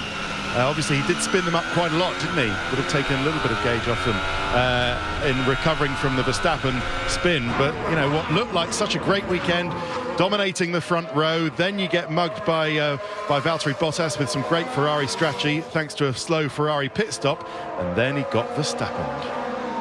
He did. Sebastian Vettel, last lap, 1:38.2. Fernando Alonso was at 1:37.4. The gap between Vettel and Alonso under 2 seconds. So Verstappen, with his 10-second penalties, really needs to get past Raikkonen and Bottas because to make sure he can clear Hamilton and Hülkenberg once his penalty's been applied. So he can't just sit behind these two. This is going to be quite interesting. Right, Kimi Raikkonen's a lot closer to Valtteri Bottas coming out of the final corner at the end of lap 52. As the flags flutter. The stiff breeze we haven't got anymore. The hot action we certainly have got on this track. Bottas going a little bit wider through turn 2. Verstappen is closing on Kimi Raikkonen, closing on Valtteri Bottas. Bottas holding off the Ferrari. Time is running out for Kimi Raikkonen. When will he make his move? Can he make his move on Bottas to get up into second place? Daniel Ricciardo still out in front. Nearly 6 seconds now between Ricciardo and Bottas. Ricciardo carrying on that amazing run of his in Formula One, on his way to a 6th win. And don't forget, he's a man that only wins starting outside the top 4 as the Toro Rosso of Brendan Hartley out of this race. So once we get we're into turn 11 that feeds into 12. That becomes the long right of 13. That's the critical one to get off. And this is the point I'm making about Verstappen. He really needs to get in amongst these two. So let's just check where Verstappen is.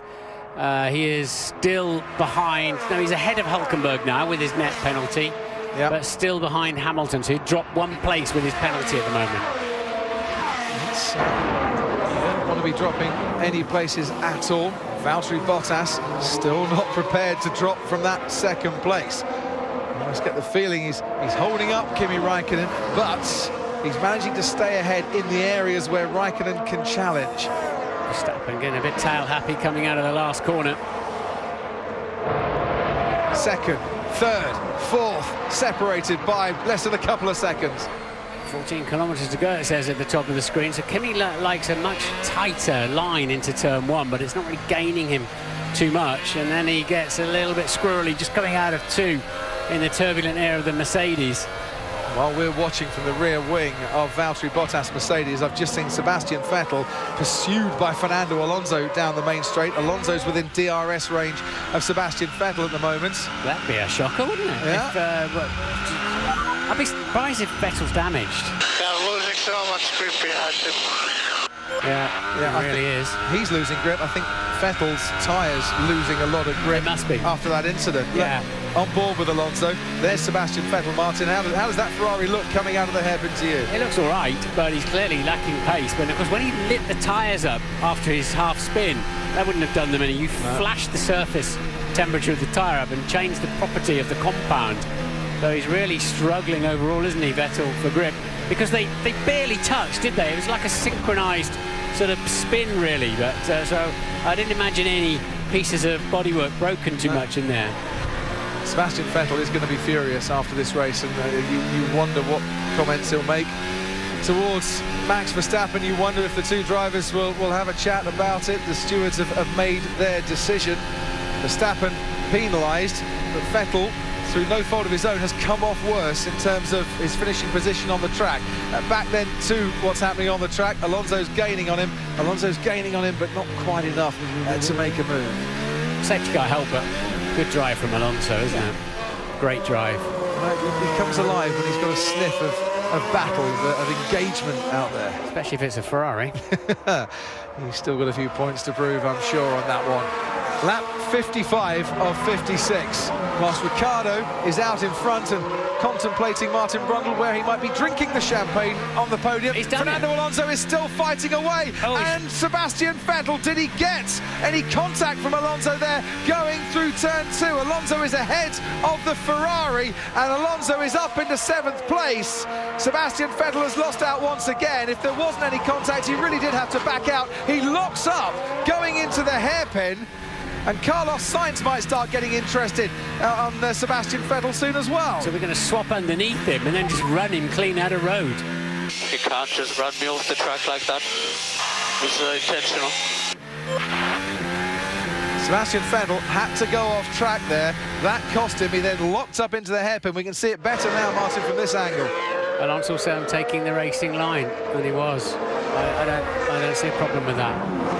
Bottas, Raikkonen, Verstappen. So Verstappen's getting in amongst his action with his 10-second penalty. What's he going to do in these closing stages? Is he going to send one up the inside of that pair despite a 10-second penalty? We are on to the final lap, and in all honesty, don't even blink for the next 3 miles because anything could happen right here. Daniel Ricciardo is leading this race. Some magnificent overtakes. If you're voting for the driver of the day, I dare say he's going to pick up just a fair few percentage of the vote. Behind him, Valtteri Bottas, who did lead, is hanging on to Kimi Raikkonen behind him, and Raikkonen did lead this race as well. And then Max Verstappen, who hasn't led this race, but he went a long way to influencing the performance of Sebastian Vettel, who's down in 8th, who did lead this race, but was hit by Verstappen after the safety car. Hamilton running a race on his own at the moment in 5th, and probably the only man breathing quite calmly on this final lap, because ahead of him, well, Ricciardo's thinking, right, I've nearly got this in the bag. Bottas is thinking, please, I want the checkered flag. And Kimi and Verstappen are thinking, right, one more go. We can do this. Let's see the incident with Vettel and Alonso noted, according to the stewards. They'll be having a look at that after the race. But I have to say, it looks like Bottas has got Kimi Raikkonen covered. So, Daniel Ricciardo out in front. not been the happiest hunting ground in the past for this young Australian. Red Bull hadn't even led a lap in 2018 before today. Daniel Ricciardo retired from 4 of the last 6 races. He had a turbo failure in practice. He very nearly missed out on qualifying. He has made every single opportunity that's come his way today. Ricciardo wins the Chinese Grand Prix. Behind him, Bottas makes it home to second place, ahead of Kimi Raikkonen, with Max Verstappen finishing in 4th place. And there's Carlos Sainz on Sebastian Vettel, down to the hairpin. Sainz has a little look, decides he can't get past. Sebastian Vettel was leading this race. He's going to come home to finish in 8th place. Alonso ahead of him, Hülkenberg in 6th. Lewis Hamilton will finish 4th because Max Verstappen takes a 10-second penalty, and that 10 seconds drops him behind Lewis Hamilton. Disappointment then for him, but absolute elation for Red Bull, who have won the Chinese Grand Prix through Daniel Ricciardo. It's his 6th win in Formula One, and as for the previous 5, it's from outside the top 3. Yes, boys. Nice Holy job, mate. Nice job. Holy Amazing job, mate. That was absolutely clinical moves. Cutthroat. Scary. Holy moly. Daniel Ricciardo can scarcely believe what has just happened. He was running in 6th place in the early stages and looked way off the lead, but a brave call by Red Bull when the safety car came out to switch for fresh tyres, put him and his teammate Max Verstappen very much in contention, and when Verstappen got it wrong, Ricciardo said, "Thank you very much, I'll get it right." Verstappen tried to make a move on Lewis Hamilton, it didn't come off. Ricciardo got past him. Verstappen tried to make a move on Sebastian Vettel, that really didn't come off. Ricciardo was leading by that stage. Verstappen had to take that 10-second penalty. Valtteri Bottas second then, ahead of Kimi Raikkonen. Lewis Hamilton finishes 4th, but he does break the all-time record for consecutive points finishes. It's his 28th points finish in a row. He takes the record off that man we just saw there, Kimi Raikkonen, who's only finished on the podium in China once in the previous 10 years. He was 2nd in 2013 and comes home 3rd for Ferrari today. And there, Verstappen. What an afternoon it has been for the Red Bull team. Sebastian Vettel behind him, Carlos Sainz, Kevin Magnussen with the points. safety car was so unlucky for us. Mercedes bemoaning the bad luck of the timing of the safety car. Let's get some reaction from Christian Horner, who's with TechRabbit.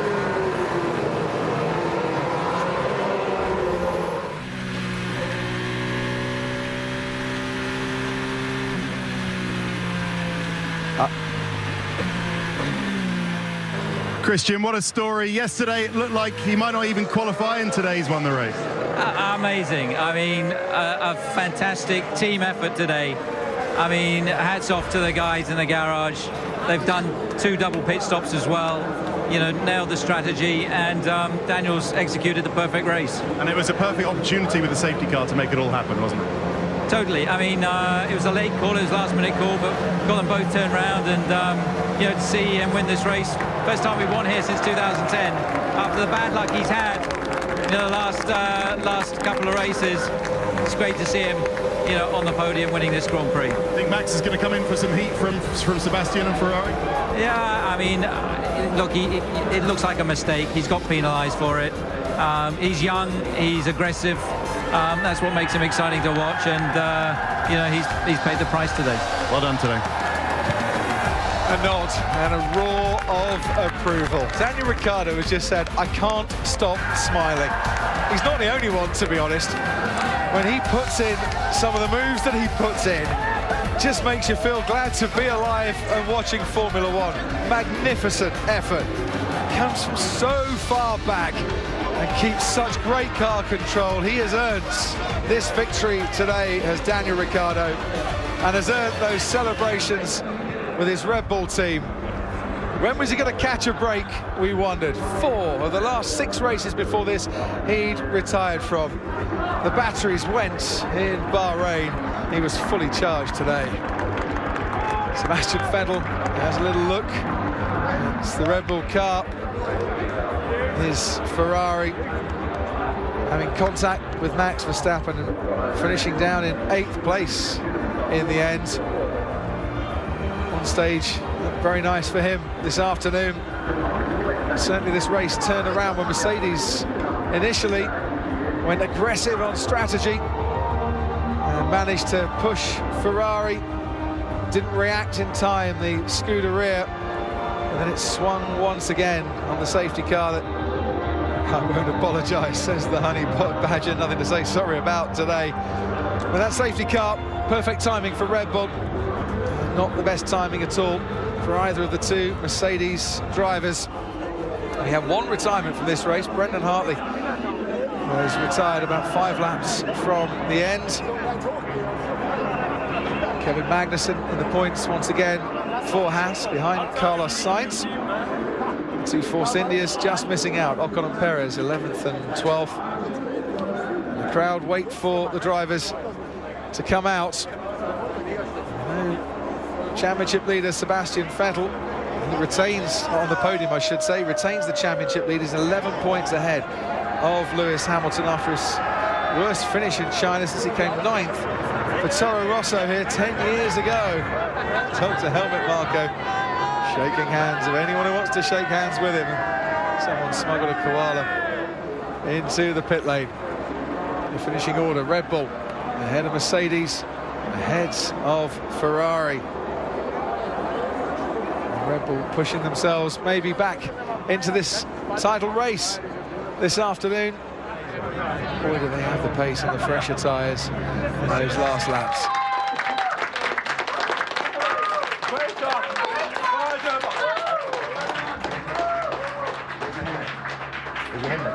I have it here. Yeah. It's coming. Cheers. No worries. So needs his helmet to get weighed. Joe Bauer from the FIA. Thank you very much. Well done. Nosing down all the drivers' weights. Let's have a listen to the reaction in the cool-down room. Thank you very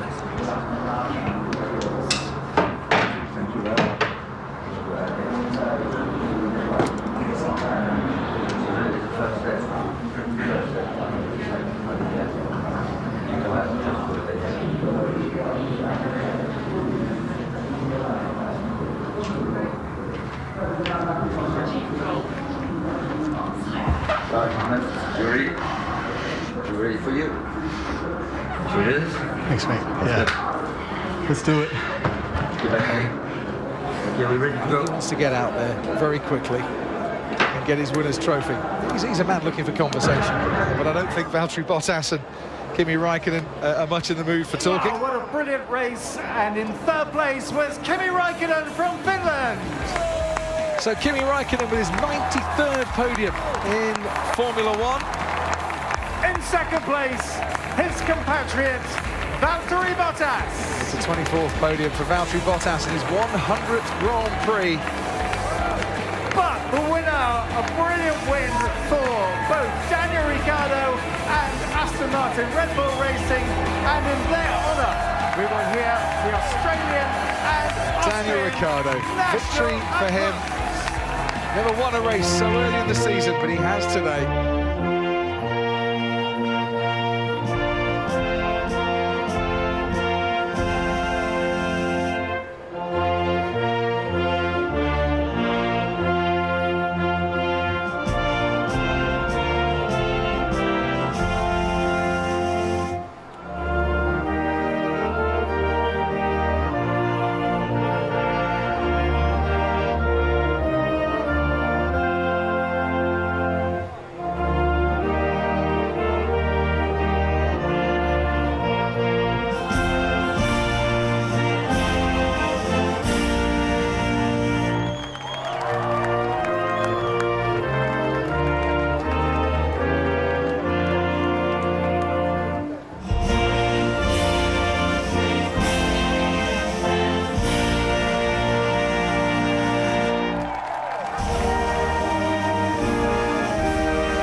amongst the smiles for Daniel Ricciardo, who keeps up a quite incredible record. 6 wins in Formula One for the Australian, and every one of those wins from outside the top 3 on the grid. He is a man who makes things happen, and boy, did he make things happen out there this afternoon. Red Bull, a week on from their 38 race point scoring streak coming to an end, bounce back with victory and take their first victory of 2018. Valtteri Bottas takes the second place trophy then for the second week in a row, from Bahrain to China, and he finishes up as runner-up. Kimi Raikkonen, third place for him. And the Chinese Grand Prix, the safety car helped him to get back into the race. His teammate has the championship lead. Raikkonen has a third place trophy and silverware today. But Ricciardo has the win. And if this is a big year for Daniel Ricciardo, with his contract coming to an end, maybe after today there'll be even more teams queuing up for this man's signature, because that was one hell of a race win for Daniel Ricciardo. Absolutely brilliant. He takes it for Red Bull.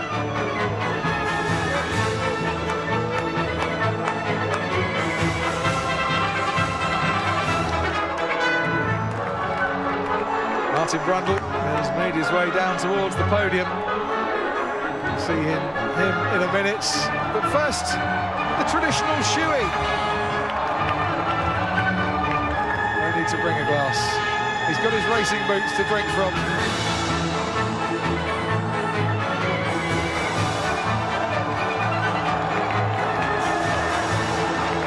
And I'm sure it shouldn't, but it tastes very, very sweet indeed for both team and for driver. Let's hear from the drivers, Kimi Raikkonen, from Valtteri Bottas and Daniel Ricciardo. Martin Brundle will be making his way onto the podium after the pictures, of course. When you're smiling like that, who wouldn't want to take a picture?